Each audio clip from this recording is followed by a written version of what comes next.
Jumlah tentara Inggris saat ini dilaporkan semakin menyusut usai melakukan serangan gabungan dengan Amerika Serikat ke Yaman. Hal ini membuat mantan jenderal senior Amerika Serikat khawatir karena angkatan bersenjata Inggris tak sekuat dulu. Amerika Serikat pun disebut-sebut dihantui rasa cemas karena melawan Yaman di Laut Merah. Dikutip dari Al-Mayadin via Tribun News, mantan jenderal senior Amerika Serikat itu menyampaikan keprihatinannya atas jumlah pasukan di angkatan bersenjata Inggris yang makin berkurang. Analisis terbaru menunjukkan bahwa jumlah tentara Inggris akan menyusut secara signifikan di bawah angka 70.000 tentara dalam 2 tahun ke depan. Insiden itu mendorong para jenderal Amerika Serikat dan Eropa mempertanyakan apakah Inggris tetap menjadi kekuatan tempur papan atas. Dari analisis tersebut, jika tingkat penurunan pasukan saat ini terus berlanjut, jumlah prajurit reguler diperkirakan akan mencapai 67.741 pada tahun 2026.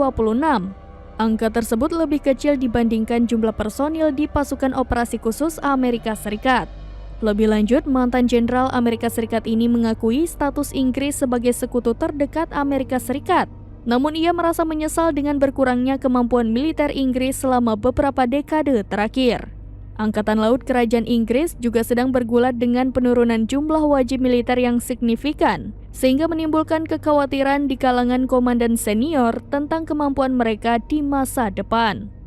Bahkan, para menteri Inggris juga telah sepakat untuk mengurangi jumlah tentara menjadi 72.500 pada tahun depan. Diberitakan sebelumnya Amerika Serikat dan Inggris telah melancarkan serangan gabungan di sejumlah wilayah Yaman.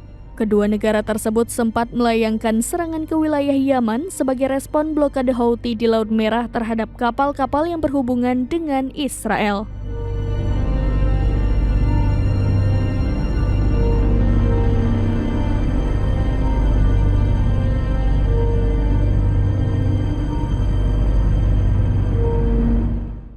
Download Tribun X sekarang, menghadirkan lokal menjadi Indonesia.